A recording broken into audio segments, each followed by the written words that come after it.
Alrighty. Hello and welcome to another Sacred Circles. We are here this March the 10th of 2021 and we are about to do our life hacks for this month.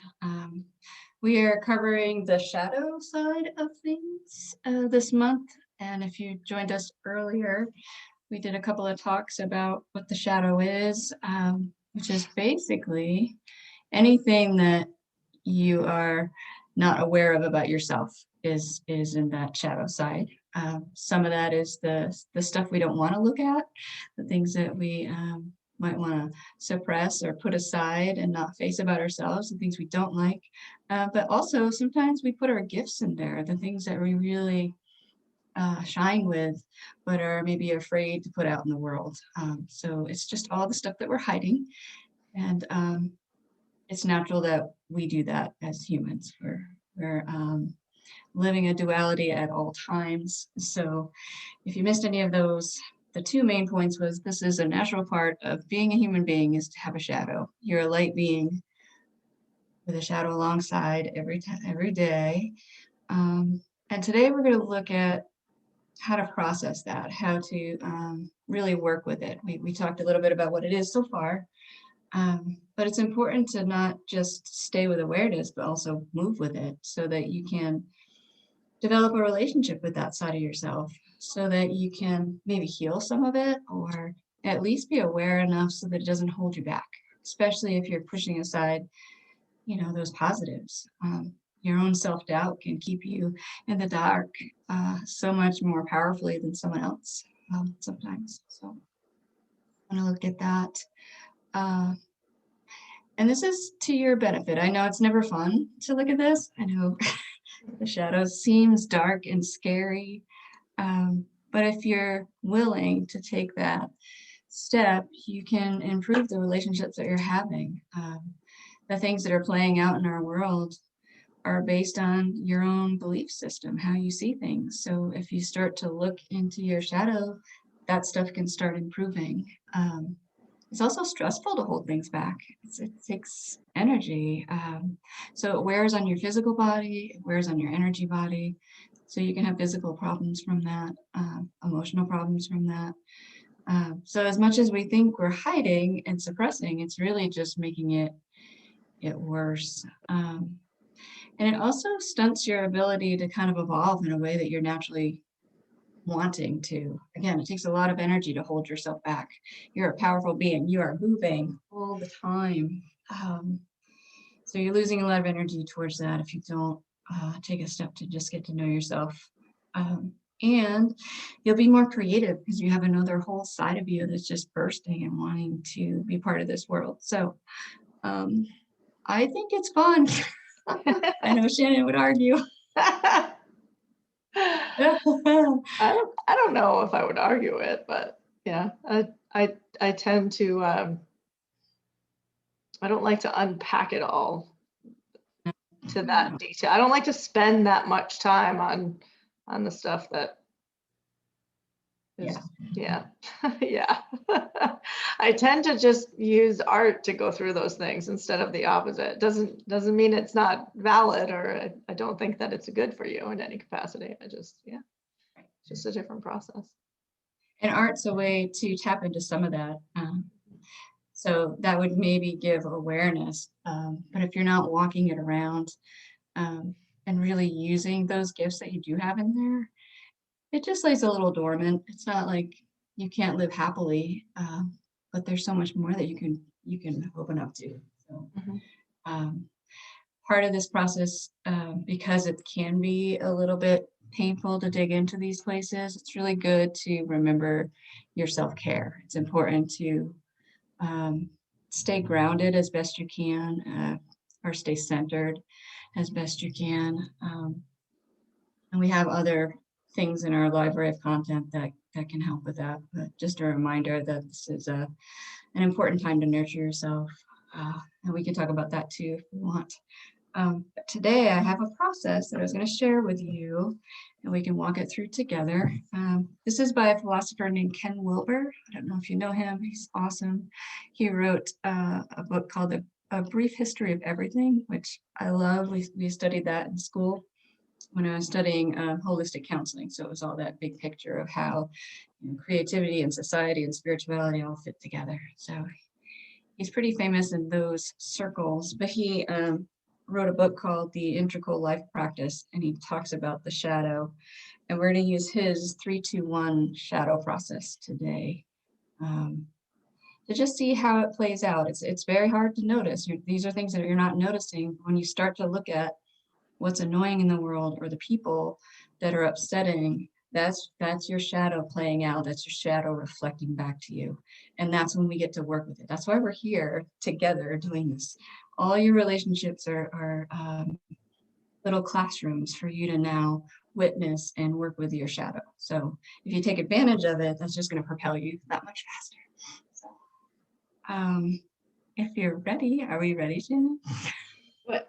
You ready? Okay, so step number 1 is to choose what you want to work with. He recommends starting with a person just because they're just tangible and usually tap emotions that much faster. So I thought we could start with a person, and they don't have to be immediately close to you. They can be, the closer they are and the more triggering they are, the tougher this process might be.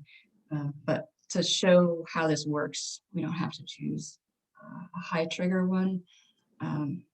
If anything that we're doing does trigger you at any time, these are good things to talk about with a counselor or a coach. That's when you can do the deeper process work. This is good via journal or conversation. So let's start with the who.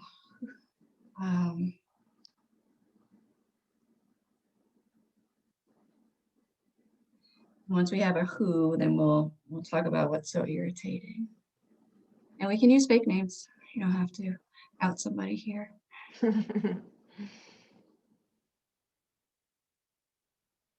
It's so funny. Like my mindset is always like, I don't focus on that kind of stuff. Like I don't generally get, like if I do get irritated, it's like so fleeting that it's hard for me to grasp on an annoyed, like I'm annoyed with people who are not wearing masks right now. Like, does that count? Can I put that down?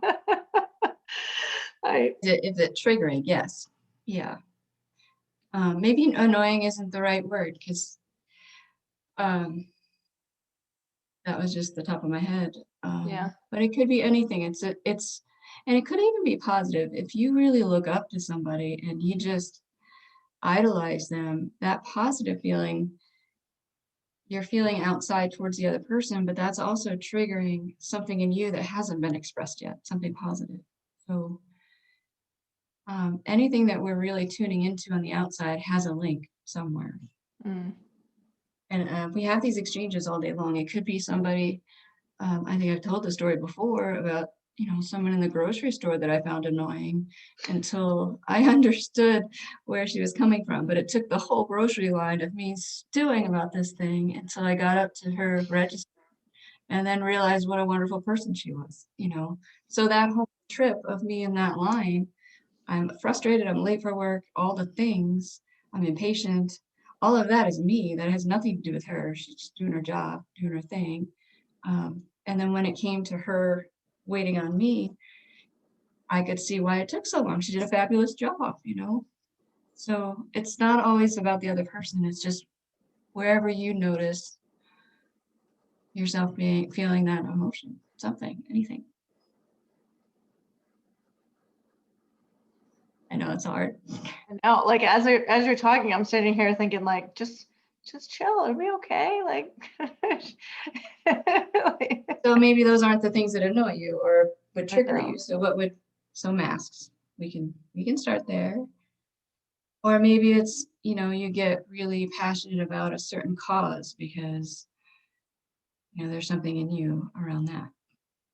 Yeah, I mean, it's easy for me to find, I think, the things that I'm passionate about, but I'm trying to like really, I'm trying to really focus on this negative part because it's something that like I don't normally do. Like I don't dwell on the negative, and even when it's something that I'm working through, I'm working through it and I'm being realistic, and then I'm flipping it to the positive, because that's just the way I operate.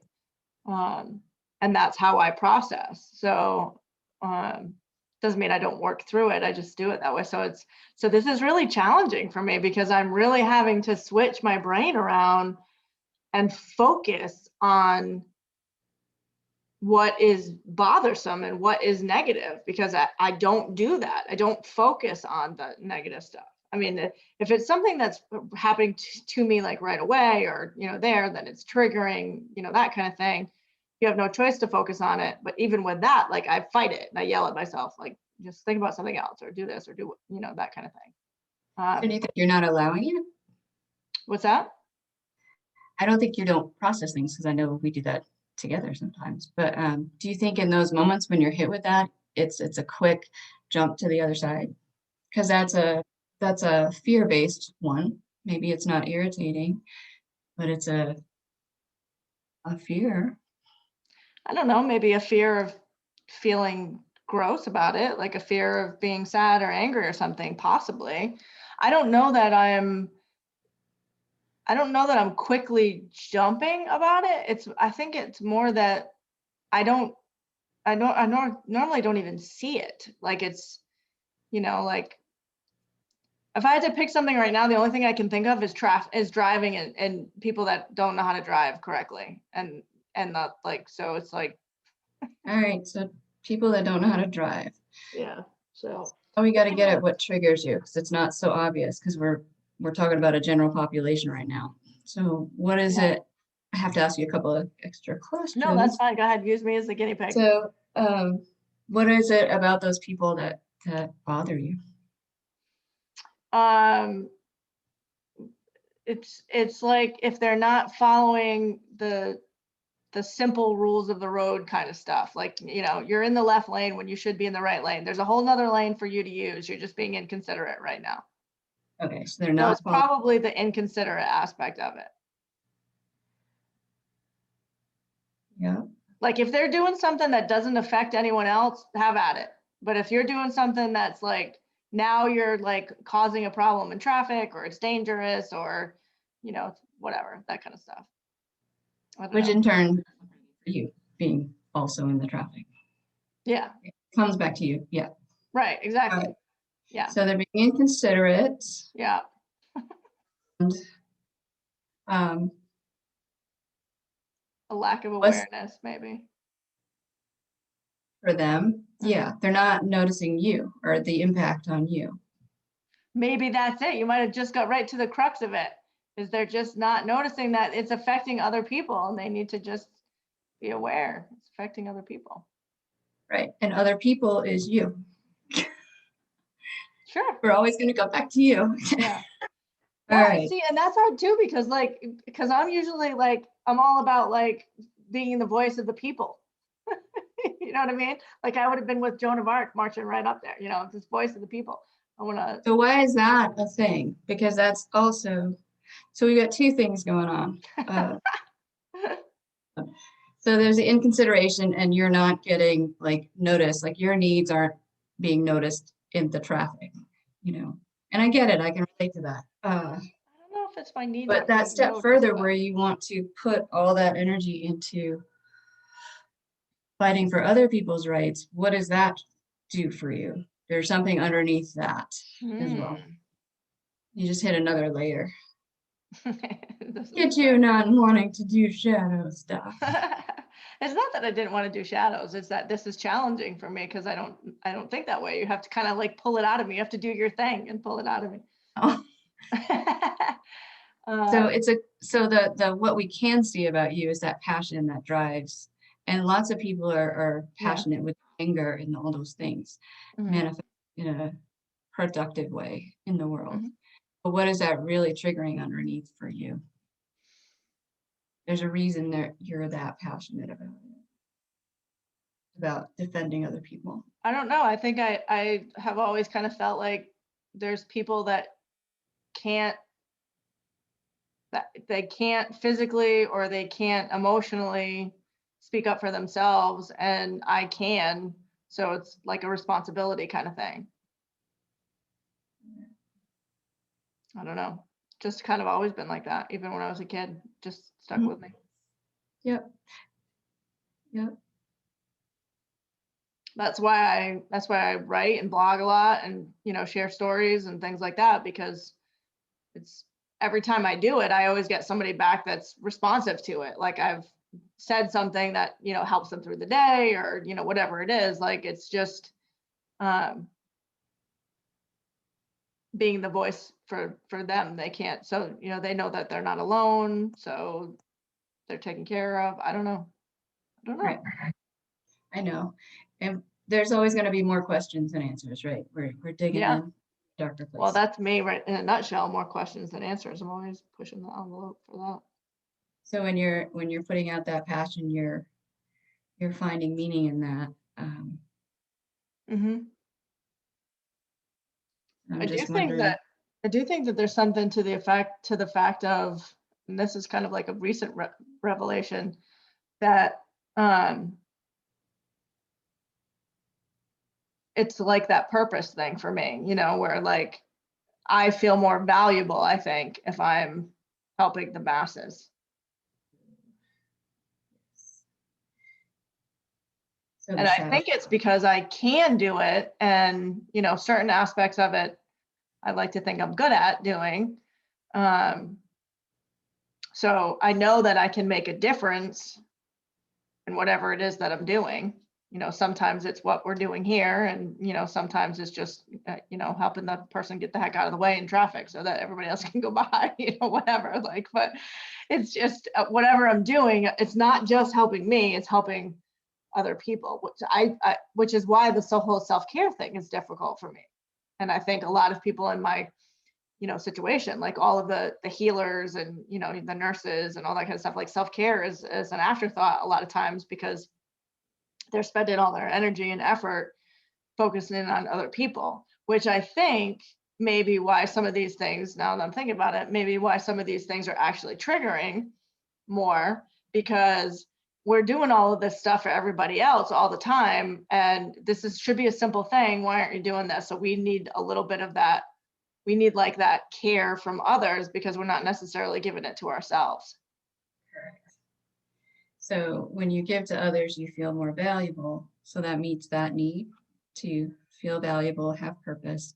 The flip side of that is to feel undervalued or doubtful about yourself. So that's the stuff in your shadow that's propelling that. Does that make sense? Yeah. So it's like a positive way to work with your fear, but it doesn't take away the fear entirely, because we haven't talked to that part of you yet. What we're doing today. So good for you. You got there. Woo-woo. Does that make sense? Yeah. So it comes down to, I'll just write this down so we don't lose it, feeling undervalued, at least that, which creates some self-doubt, which is why you get so charged up about it. That's the whole thing. It's not a bad thing. This is how the shadow works with you. It's just providing the ammunition to propel you to do those other things, but at what cost? And that would be not taking care of yourself, which is the other side of that. So it's all about balance. And the more that you do this kind of work we're gonna do, the better relationship that you can have, with that side of you, so it doesn't feel depleting to do what you're doing. That makes sense. All right, awesome. Awesome. I'm choosing someone I used to work with to focus on for today. So I'll be my own guinea pig as well. And this was someone that was younger than me, but not much, maybe like 10 years younger than me. And he was always complaining. He was a chronic complainer. And I'm not shy about complaining either, so I get it. But I don't think he realized how much support he had.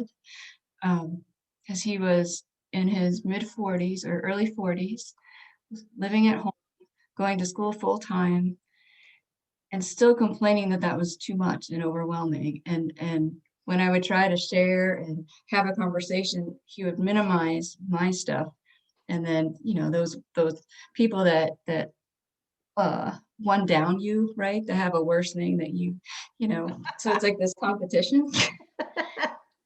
And I would get so annoyed that the conversation was always one-sided, and I didn't really feel like I had, airtime or any kind of empathy or understanding. And I challenged him on that one day, and he got mad, and he just started not really yelling, but raising his voice about how I don't understand how hard school is and how this and that he had to do, even though he wasn't really working. He didn't have to support himself, and I just had to blurt back that I do friggin' know how to do this. I had to do what you're doing while raising two kids and working full time, So I couldn't relate to him exactly, but I got so vehemently mad at how he was. And so the flip for that for me is probably some jealousy there that he was getting supports that I didn't feel like I had. So it was tripping that wire, which made me angry. And he could go to school without having, Yeah, yeah. yeah. And here he was not even recognizing that, which is another piece for me because I don't always recognize the support I do have because I'm focusing on the negatives too. So in part, I have a similar shadow to him, part of that was similar, and part of it just triggered all the jealousy. And then that triggered, well, why can't I have such things or supports? And then that triggered my isolation. So it brought me back to, well, I think more of my core issues, the string of abandonment. So I feel unsupported, and that's been a challenge most of my life. I don't feel it so much anymore, but obviously in those moments it pops out. So I don't know that I handled myself appropriately in that moment. I just snapped back, but I didn't totally regret it. Sometimes it's okay to say what you got to say. But it was a moment that was bigger than it needed to be. So that when it feels bigger than it needs to be, you're triggering into something. And it may not be something you need to look at right away, but it's worthy of your time, maybe later. Hopefully you don't need to make amends. I didn't have to apologize for that. I didn't, lash at him. Too bad. But sometimes that happens, in relationships. We lash out at people and then realize later that that didn't really make sense. So the more you do this kind of work, the less that will happen. So I'm going to do that. That's mine. Now I'd say the emotion was jealousy and it's tripping. We might be in a similar spot because it's tripping like an undeservingness too, that, why wouldn't people be there for me? Like what's wrong with me? So there's self-doubt in there too. Yeah, I Yeah. feel like a lot of my frustrations with things and everything is just that common in my mind that these things should be happening. Mm-hmm. It's like an understood thing. Just do these things and everything will be okay, and then the rest of it, do whatever you want, whatever you want. But like these basic parameters of humanity, you should check these boxes, kind of thing. And I think that's where my biggest frustration comes in, because then you can't fix that. Which is another level, actually, now that I think about it. See, the more we talk, the more we're gonna find. There's Oh boy. a bajillion triggers to be had. Any kind of emotion, there's always something else underneath. So All right, back to you. Right. So that was step 2. Well, we chose our person, and step 2 was looking at what it was that was annoying. Ken Wilber refers to it as facing it. And now we want to talk to it. This is where we get to dialogue. Because each person we encounter, even if it's a quick fleeting thing, has an opportunity to there's a gift there, there's a lesson, because again, we're just reflecting with ourselves. And it doesn't mean everybody's exactly the same. It's just whatever is triggering in you is because of that reflection. So you might ask, if you're journaling this, you can do it more fully. We're kind of doing a shortened version here on screen, but you can actually journal in a dialogue format and just really get into, what would you say to that person if you could, and ask them, why are you doing this to me? So we're doing it from inquiring about their side. What do you want from me? What are you trying to show me? What do you have to teach me? these are kind of questions that you might ask as you're journaling. We're looking for their side because that's easier to see. And eventually it's going to lead back to us, but we'll start here. So you want to just imagine how they're going to respond to those questions. So your person, To my and any of driver. those, your driver. So it's, why are you doing, you can ask any question you want. These are just suggestions. So maybe, why are you doing this to me? You might be highly evolved in the car. I'm never highly evolved in the car to ask, well, what are you trying to teach me? That's a good question too, but in the heat of anger, that's not what I'm thinking.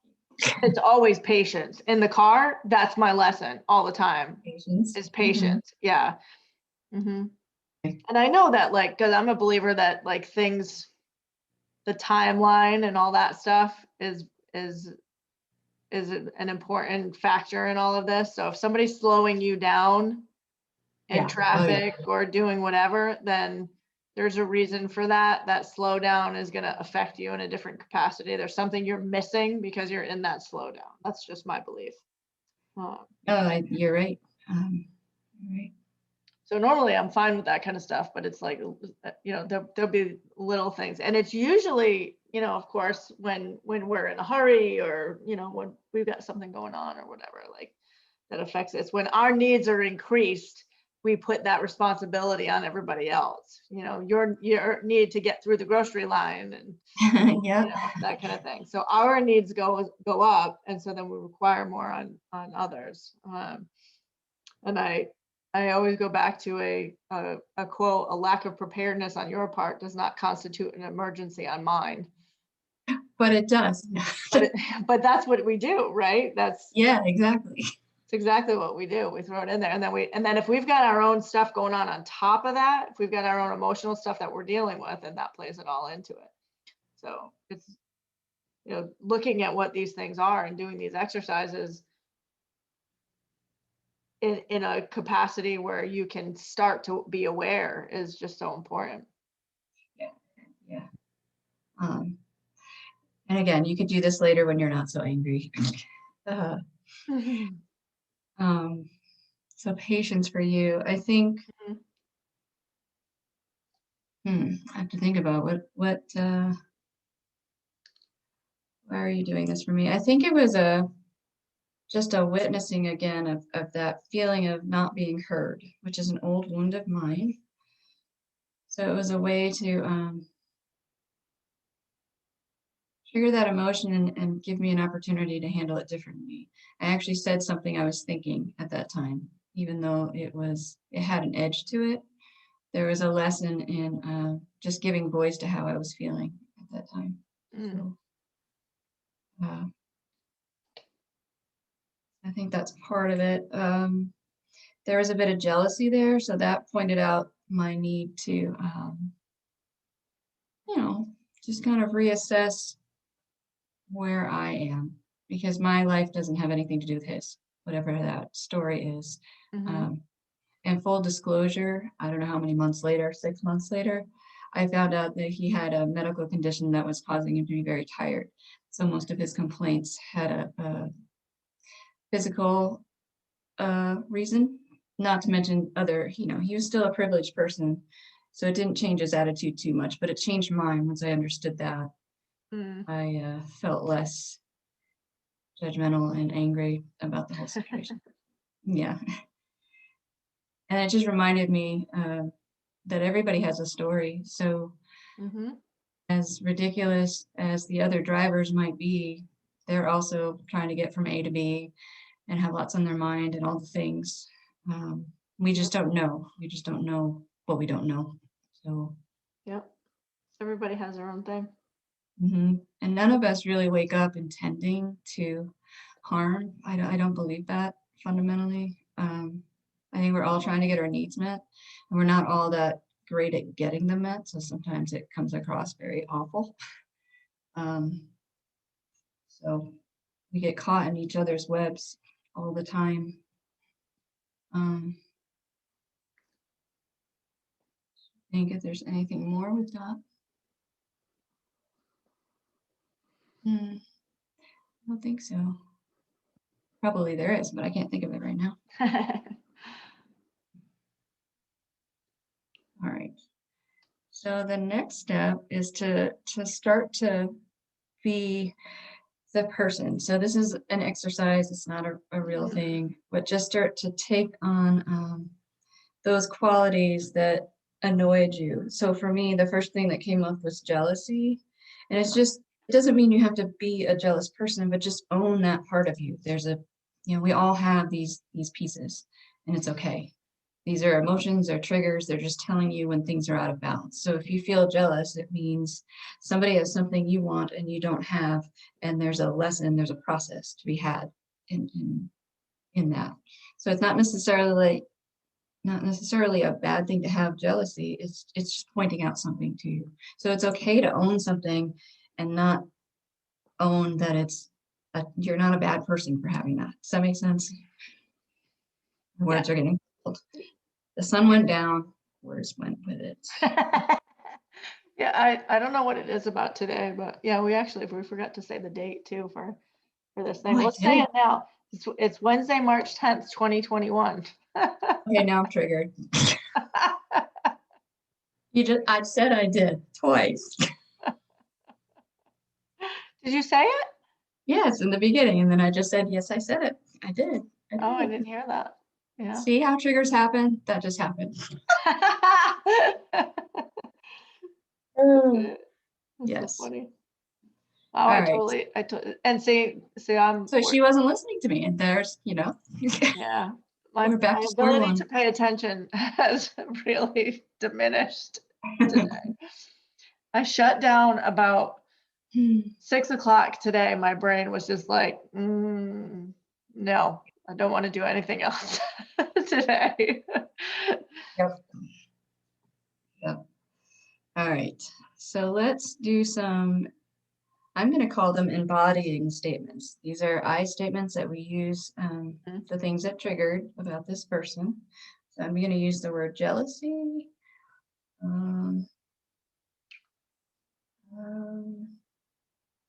I guess anger would be there too.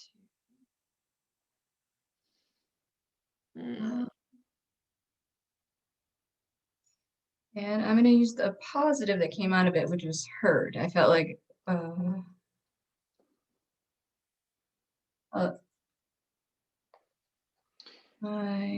So would I use I'm uncaring? worthy of being heard because that's what I'm working on. Right. So we're making I statements here based on the things that we didn't like about this whole situation. We're just going to own them now.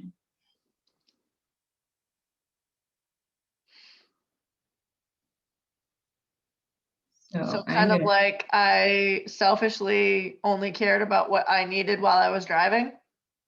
Yep. And you can shorten that down to say I am selfish. Listen. I'm about to say I am jealous. I am not. But you are. We all I protest this. Oh. Can we start from the top? Why do you protest this? I know, right? Is that triggering? Listen.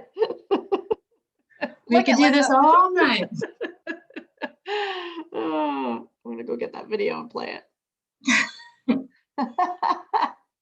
Yep. All right. So I have three. I am jealous. I am angry. And my positive, because he did teach me something, was I am worthy of speaking out loud. And that was not something I was taught as a child. I was actually told the opposite. So I'm going with that. So I am selfish. I am unaware.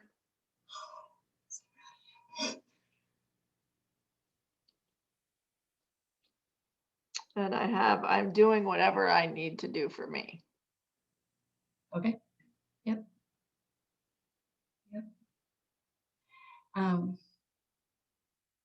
So when you're doing this, it's not meant to actually feel great to do. These are, we do power statements in another class. This is a little different.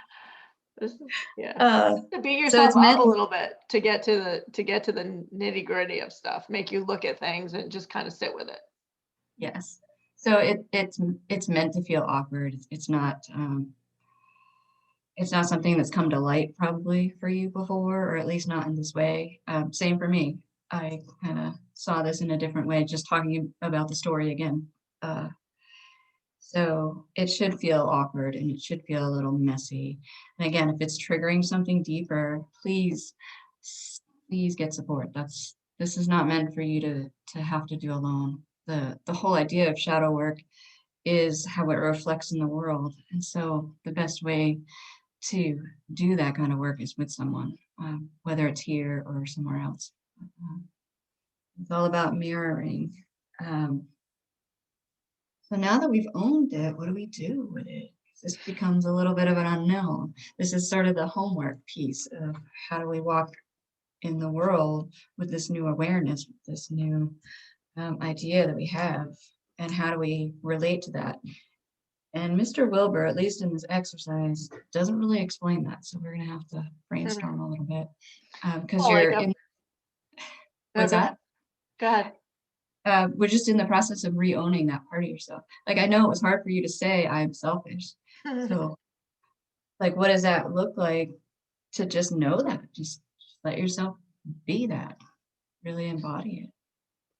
Well, and I think that is like in that particular instance of the driving around or whatever, if you look at it from that perspective, um, realizing that everybody is doing what they need to do for themselves in each of those situations. And so in that case, I am selfish when I'm driving, is I'm going to do whatever I need to do for me and not worry about it, what anybody Yeah, else is doing. right, right. And if you're having an emotional reaction, that's just a signal. And it's just meant to be talked to. It's talking to you, so having that dialogue back. Yeah. Mhm. It And may for not me, occur. I'm sorry. Say that again. I know, I was just going to say, for me, most of the time driving is actually fun. I don't have any problem with the driving aspect of it. It's those little, those little things that trigger you, that sneak up on you or whatever when you've got, and I happen to be driving a lot of times in a touristy type areas and things like that too. So you get a lot of looking around and doing the thing. But like, I also love to travel and be the tourist, and I'm the one slowing down and looking, is that the exit that I needed to take? Is that the road? Is that the thing or whatever? So I am selfish in that I'm taking that, I'm going to do that when I need to do it. And Right. And selfish by definition, I mean, we have our social definitions, but really it's like you said, it's focusing on yourself. But we're hardwired to do that. We yeah. cannot see past our own reality at any time. So we really are just bumbling around through our day trying to get our needs met and hoping we don't bump into each other. It's a harsh, reality out there. And even those people that are doing very heinous things, and there's so much of that kind of chaos in the world, you have to be really hardwired in a very dysfunctional way for that stuff to happen. Even then, I I don't think it's as intentional as it feels. It feels intentional because it's such a violation to our belief and our, you know, but even those people aren't awake. They're just doing them the same way that we are in a much grander scale. It's hard. It's really hard to separate all the pieces to understand this stuff. So the only thing we can do is our best to see our world as clearly as we can. Makes sense. Mhm. It's just always overlapping, so it's infinite. Um, but in the end, you can have a really good relationship with this side. So, what can we do with this? So if there's a lesson here, what can we do with that lesson? For me, I think it's about giving voice to things. I'm doing better here. I'm talking on screen, which is a big deal Mm. for my shyness. But I need to generalize that to, people that are closer to me, things that I might not say because I'm afraid to hurt their feelings or something. That's a place that I could do this work and bring that back out into my world. Um, I actually don't feel as jealous as I used to, but it's still there sometimes. So finding more gratitude also might be a way to work this through. Mm. How can you find patience over there? We talked about that.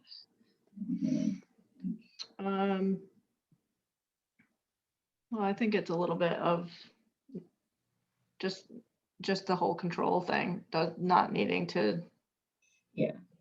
just being able to let go, and whatever's happening is happening, and that's the way it is. Which is so funny because, like, for me, like, it's like one or the other.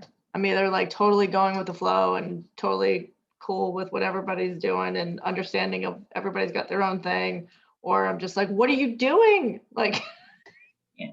it's like one or the other. So it's trying to recognize more of what's triggering that what are you doing moment. Exactly. Mm-hmm. Yeah.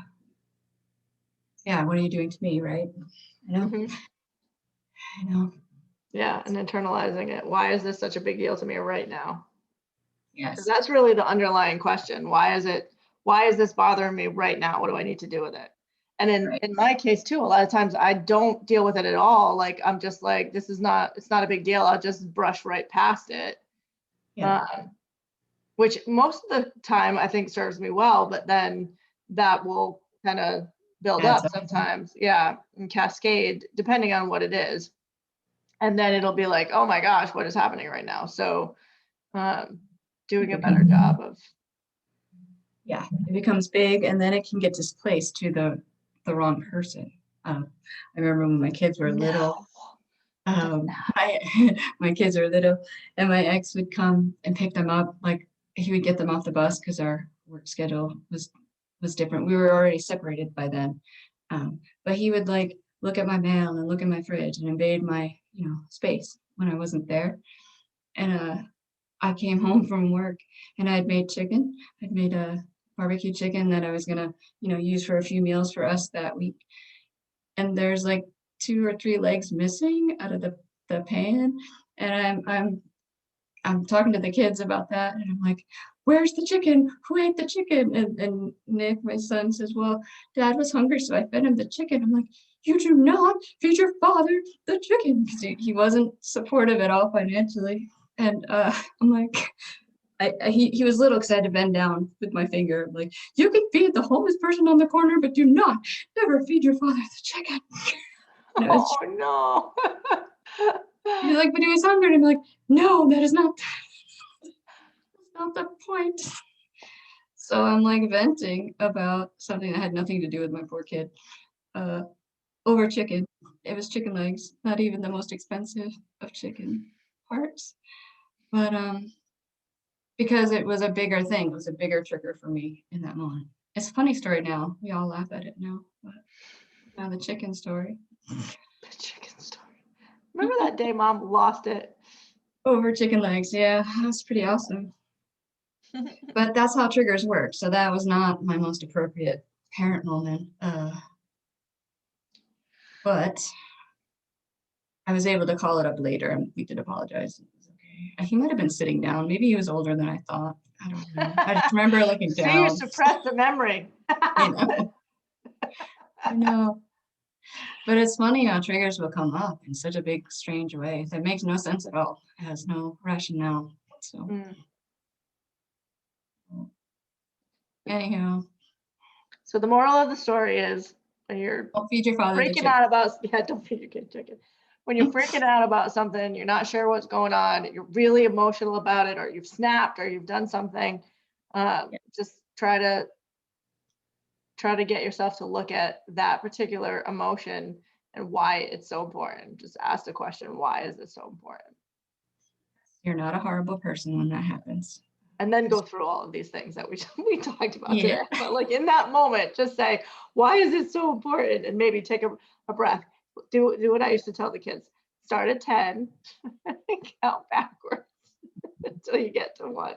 And then by that time, if you're still mad, we'll talk about it. There you go. Now that's a good parenting strategy. That was a pretty good one. Wasn't always like that, but No, I know. we all have our Parenting is moments of just doing something later on we're just like, wow, that was not a good move right there. But it makes a funny story later. When you can own it and process, it does make a funny story. Being entrusted to humans is a Mhm. challenge. Exactly. Yeah. So that is at least one example of how to work with your shadow. I'm sure there are more. I'm gonna post this on the site, so all the directions, if you want to try this yourself, we'll have a PDF in there as well. And I think we're gonna continue our journey with the shadow next week. I don't know. We're gonna do some fun stuff. We're gonna do a Lighten it up. lighten it up. Enough of this. um, I've got a spell that we're gonna work on in our magic hour. That'll help us just release and focus and get some clarity, that kind of thing. Yeah. Because there's lots of ways to work on this. Today was more like logical, emotional things, but there's also energy things that you can do to release, and physical stuff you can do. Yep. Awesome. Yep, Yay. yep, yep. All right, that's all I got. Unless you got a question. Thanks for joining us as always. All right, till next time.